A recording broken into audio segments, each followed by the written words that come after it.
I heard you are asked to deliver a speech for your class assignment next week. Have you prepared for that? Not at all. I am still confused what type of speech I will deliver. Could you give me some explanation about types of speech? Oh, my pleasure. Let me review the materials I got from academic speaking subject last year. Nice. Thanks, friend. I am ready to listen to your explanation. Types of speech. Joseph E. DeVito, a prominent scholar in the field of communication studies, identified four primary types of speech based on their purpose and intent. These types are often referenced in public speaking and communication courses. 1. Informative speech. An informative speech aims to provide the audience with new information, insights, or understanding about a topic. The primary goal is to educate or enlighten the audience on a specific subject matter.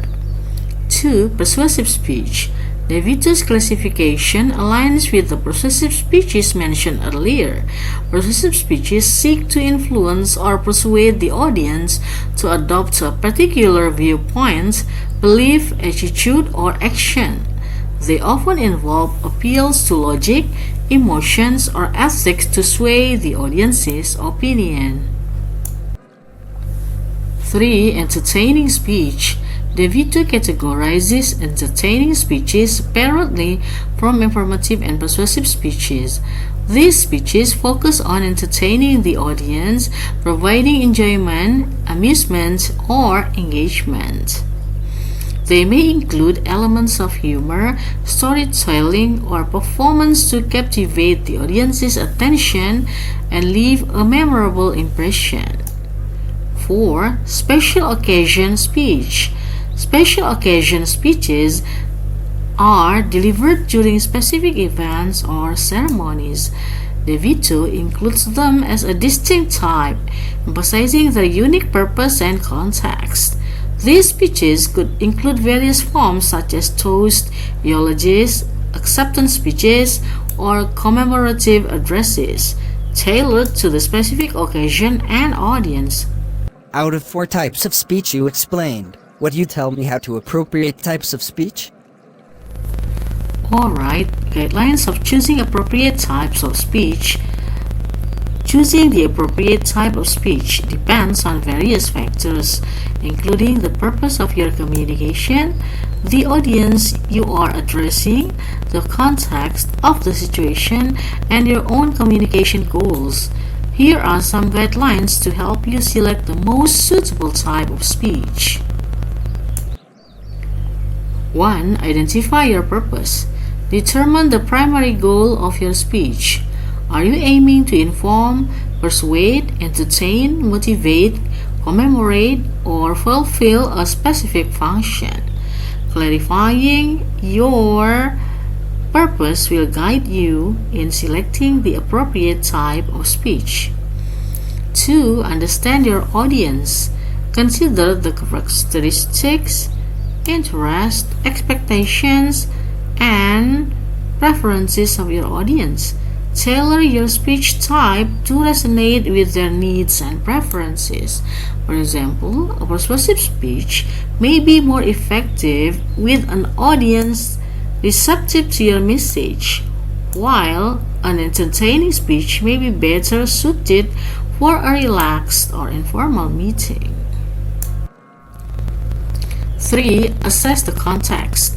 Take into account the situational context in which you'll be delivering your speech. Is it a formal or informal setting? Is it a professional or social occasion? Consider the atmosphere, timing, location, and specific requirements of the event. Choose a speech type that aligns with the context and tone of the occasion. 4. Consider your strengths and expertise. Reflect on your own strengths, interests, expertise, and communication style.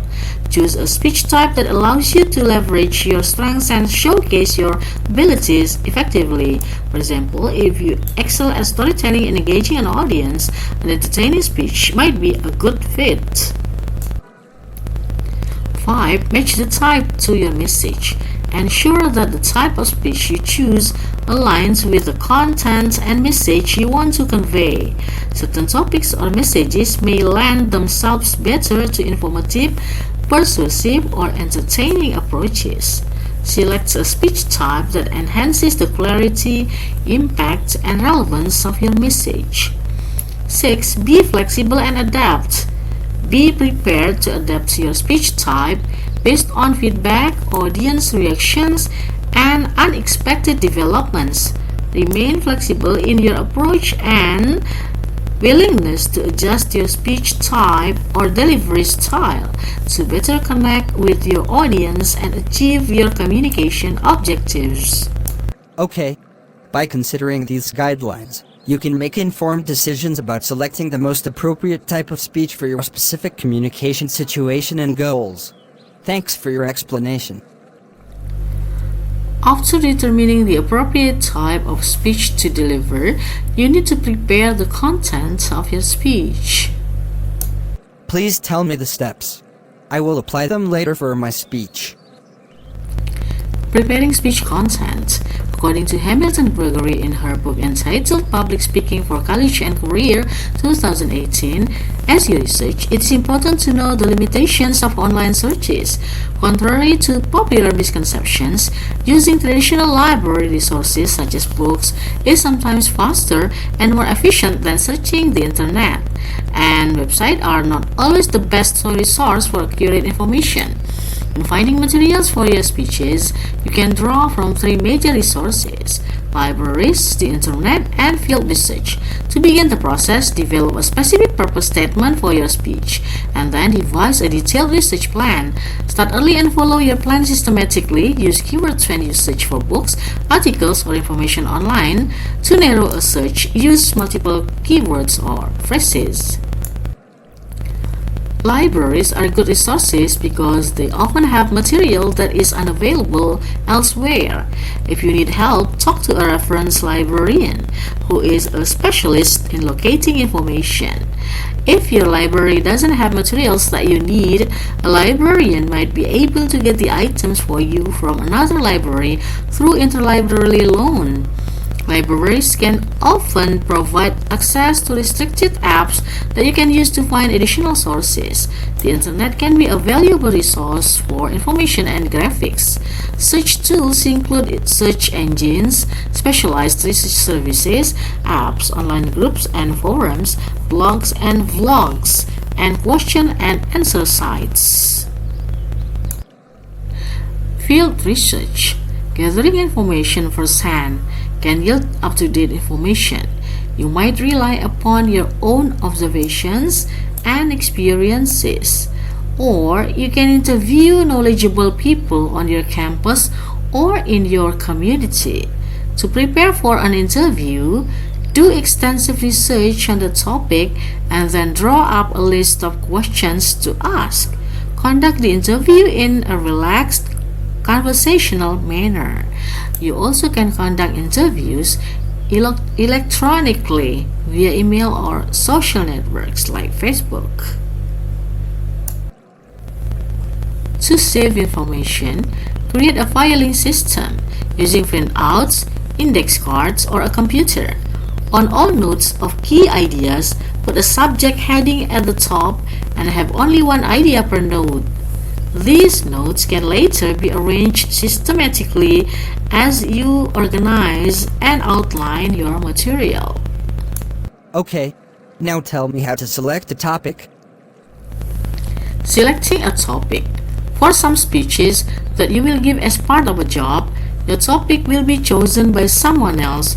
Your boss, for example, may instruct you to present a new policy to your fellow employees. In most public speaking classes, students are permitted to choose their own topics, a freedom that causes some students a great deal of agony as they moan to friends, "I have to give a speech next week and I can't think of a thing to talk about." Don't let yourself get stuck at this stage. Choose your topic far in advance because you will need to spend your time and energy on researching, outlining, and practicing. If you are indecisive and delayed, you may find yourself without enough time to prepare the speech adequately. While you are taking this course, keep a notepad or smartphone handy and record ideas for topics as they come to you so that you will have a stockpile from which to draw. In the weeks ahead, you can add to your list as you come up with more ideas. Here are some important points to bear in mind as you look for a topic.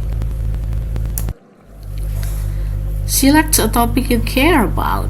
Has anything ever happened to you that was so exciting or interesting or infuriating you could hardly wait to tell your friends about it? That's the way you should feel about your speech topic. It should be something you care about, something you are eager to communicate to others. Are you exhilarated by the sport of kayaking? Speak on how to get started in kayaking.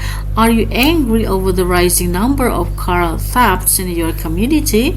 Speak on how to foil car thieves. Enthusiasm is contagious. If you are excited, your excitement will spread to your listeners. If you are not excited about your topic, you are likely to do a lackluster job of preparing the speech, and your delivery will probably come across as dull and convincing.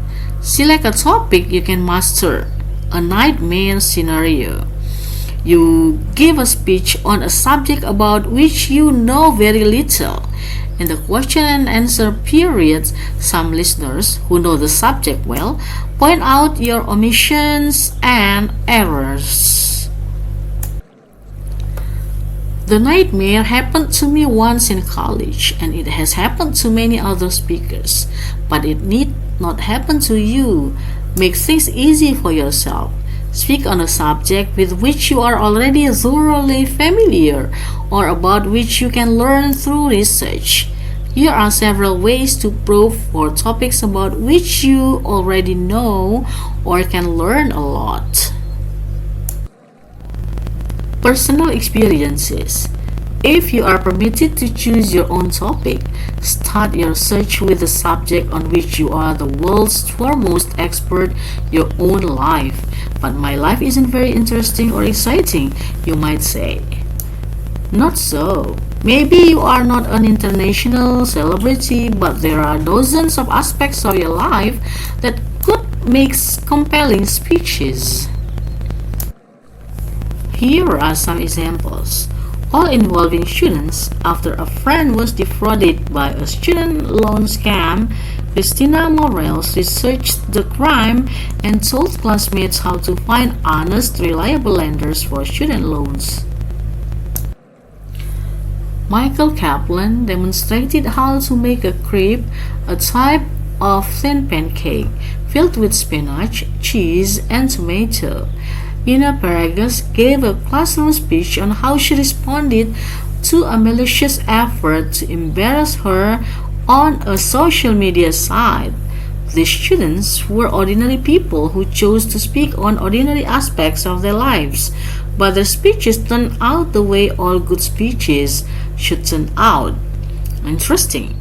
When you are searching for a topic, start by looking for intriguing experiences in your own life. To help you assess your interest, you can create a personal inventory using categories. After you have filled in the inventory, go back and analyze the list of possible speech topics. You may want to ask a friend or an instructor to help you. How can I explore my interests? Exploring interest. Can you identify a topic that intrigues you? A topic that you have always wanted to know more about? If you choose such a topic, you will not only have fun researching, but you will also gain a stockpile of new and interesting information. Your topic might even influence the direction of your life. In a freshman public speaking class at Humboldt State University in California, Jonathan Castro chose a topic that he had always wanted to investigate: volcanoes. Preparing and delivering the speech ignited a passionate interest that led Castro to choose volcanology as his life's work. After graduating from Humboldt, he earned a PhD in geology at the University of Oregon, and today he is a volcano specialist at Oberlin College. Even if it doesn't change the course of your life, an intriguing topic can yield benefits. One student had always wanted to know the safest options for investing in the stock market. She researched and gave a speech on the subject, and a year later, she used the information to make her own investments. 1. Brainstorming. If the methods already discussed don't yield a topic, try brainstorming, so called because it is supposed to create intellectual thunder and lightning. In brainstorming, you write down whatever pops in your mind.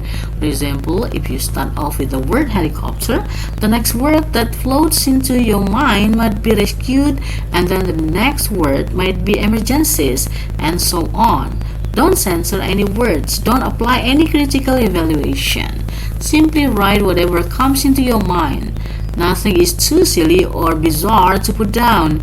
Using a sheet of paper with categories, jot down words as they come to your mind. When you finish brainstorming, analyze your list of possible topics.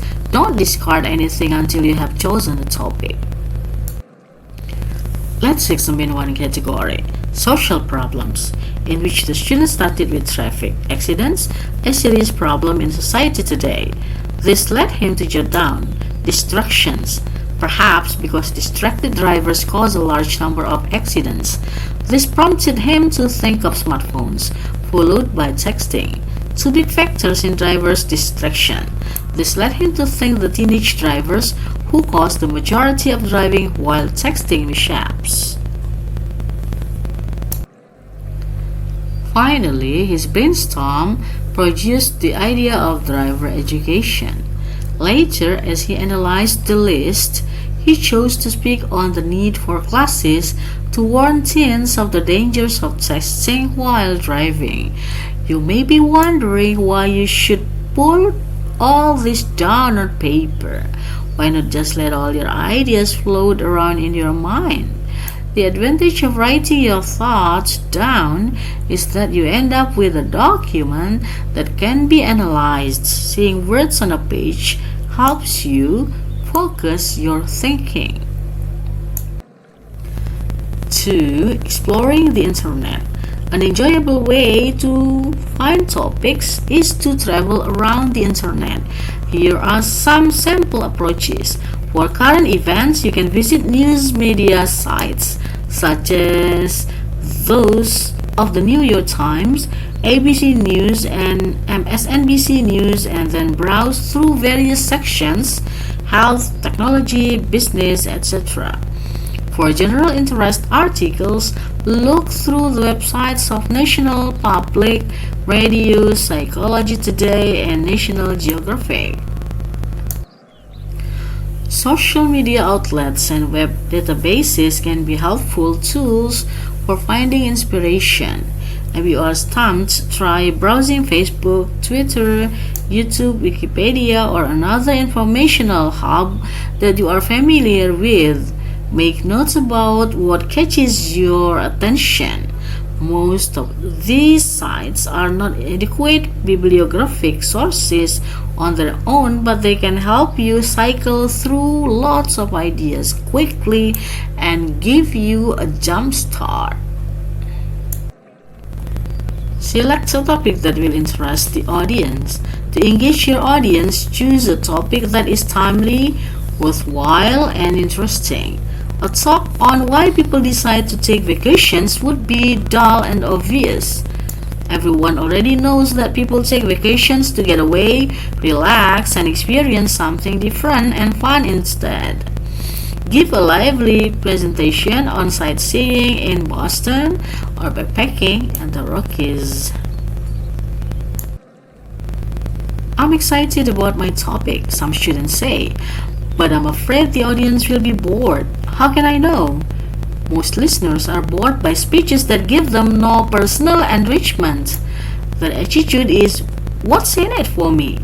To see things from their perspective, imagine a typical listener approaching you 5 minutes before your presentation and saying, I'm trying to decide whether to stay for your talk.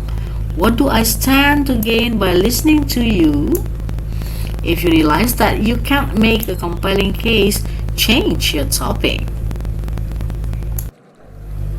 This doesn't mean that you must show listeners a dollar and cents gain, such as how to make money on the stock market. Perhaps the payoff is simply the pleasure of learning something new and fascinating. For example, you could explain why scientists anticipate that by the year 2100, extinct animals could be brought back to life and displayed in zoos.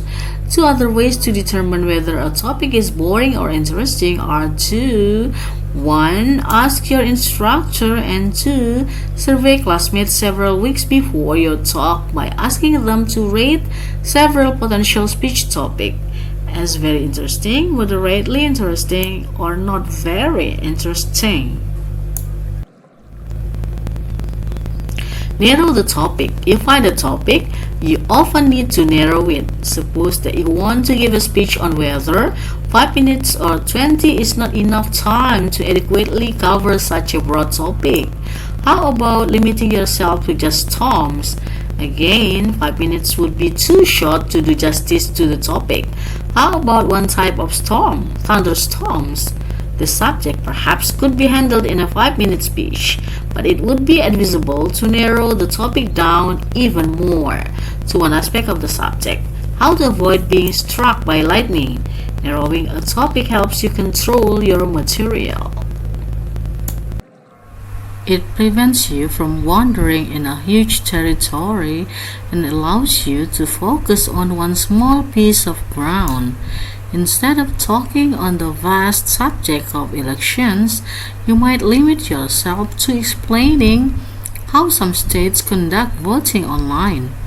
Ask yourself in this question, is my topic one that can be adequately and comfortably discussed in the time limit I've been given? If the honest answer is no, you can keep the topic, but you must narrow the focus. It's clear. Now we come to the general purposes of speeches. Please explain. The general purposes of speeches. Establishing a general purpose for your speech will help you bring your topic under control. Most speeches have one of the following purposes: to inform, to persuade, to entertain. 1. To inform. In an informative speech, your goal is to give new information to your listeners.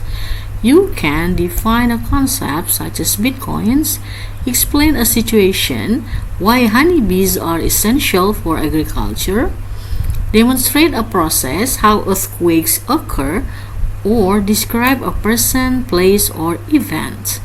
Your main concern in this kind of speech is to have your audience understand and remember new information. You are, in effect, a teacher, not a preacher, a salesperson, or a debater. Here is a sampling of topics for informative speeches: the pros and cons of internet dating sites, bullies in the workplace, how your credit score is figured. 2. To persuade. Your aim in a persuasive speech is to win your listeners to your point of view. You may want them to change or discontinue a certain behavior.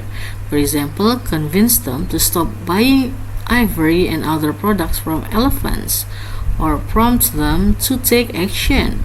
For instance, persuade them to buy and drive an all-electric car.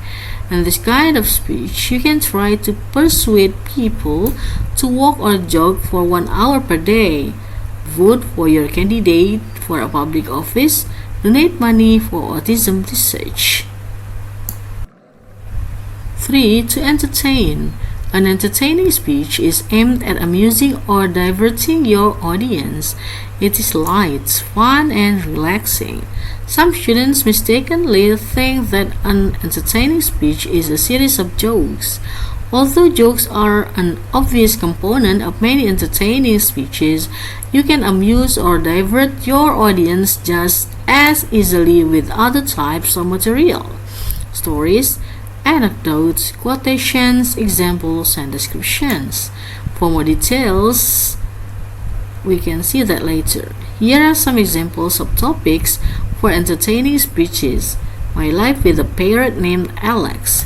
The 5 most outrageous excuses for absenteeism at work, being an extra in a Hollywood movie. You explained the general purposes of speeches.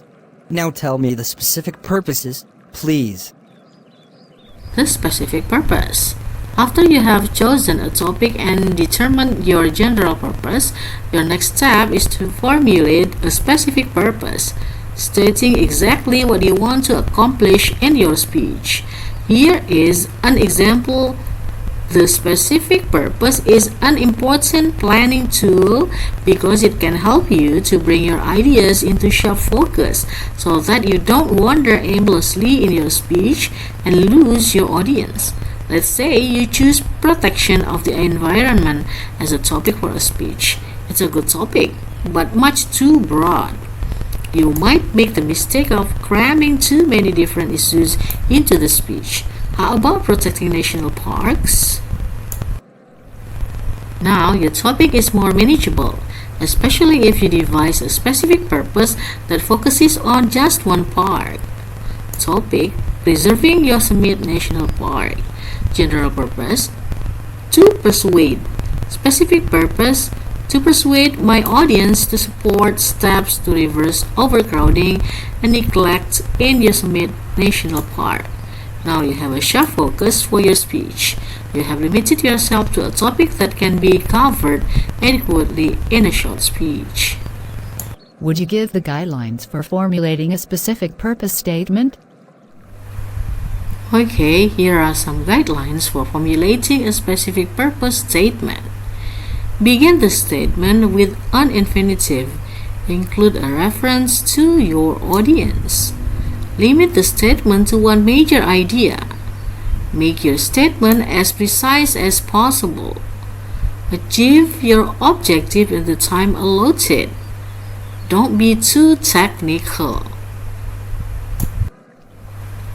Do you get it, friend? Yes, thank you. Now it's time for you to explain about central idea. If you give a speech and people later wonder or debate exactly what point you were trying to make, you have failed to accomplish your most important task, to communicate your central idea. The central idea is the core message of your speech expressed in one sentence. It is the same as the thesis sentence, controlling statement, or core idea, terms you may have encountered in English courses. If you were forced to boil your entire speech down to one sentence, what would you say? That is your central idea. If 1 month after you have given your speech, the audience remembers only one thing, what should it be? That is your central idea. Devising the central idea. Let's imagine that you decide to give a speech on why governments should spend money to send powerful radio signals into outer space. The specific purpose statement of your speech might look like this. Specific purpose: to persuade my listeners to support government funding of radio transmissions into outer space. How are you going to persuade your audience? Can you simply say, folks, please support radio transmissions into outer space? No, because merely stating your position won't sway your listeners. To convince them, you need to sell the audience on a central idea that, if believed, might cause them to support your position. Central idea. Most scientists agree that radio transmissions are the best means for making contact with extraterrestrial civilization, if any exist.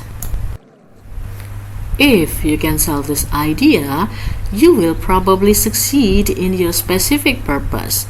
To persuade the listeners to support public funding of radio transmissions, they will be persuaded because the central idea is so intriguing. Most people like the notion of communication with aliens from faraway planets, and if most scientists back the idea, it cannot be considered far out and impractical. Yes, the listeners will say, let's spend some of our tax dollars to find another life. After you decide on a central idea, your task is preparing. The rest of the speech is to find materials such as examples, statistics, and quotations to explain and prove the central idea. In this case, you would need to explain the technology and cite the testimony of eminent scientists who support radio transmissions into space. Some students have trouble distinguishing between the specific purpose and the central idea. Is there any significant difference? Yes, the specific purpose is written from your point of view. It is what you set out to accomplish. The central idea is written entirely from the listener's point of view. It is the message they go away with. Do you want me to tell you the guidelines of making the central idea? Of course. Please do. Guidelines for the central idea. 1. Include only one central idea in your speech. Why not 2 or 3? Because you will be doing well if you can fully illuminate just one big idea into one speech. If you try to handle more than one idea, you run the risk of overwhelming the listeners with more information than they can absorb. 2. Put the central idea on paper. Writing it down gives you a clear sense of the direction your speech will take. 3. Limit the central idea to a single sentence.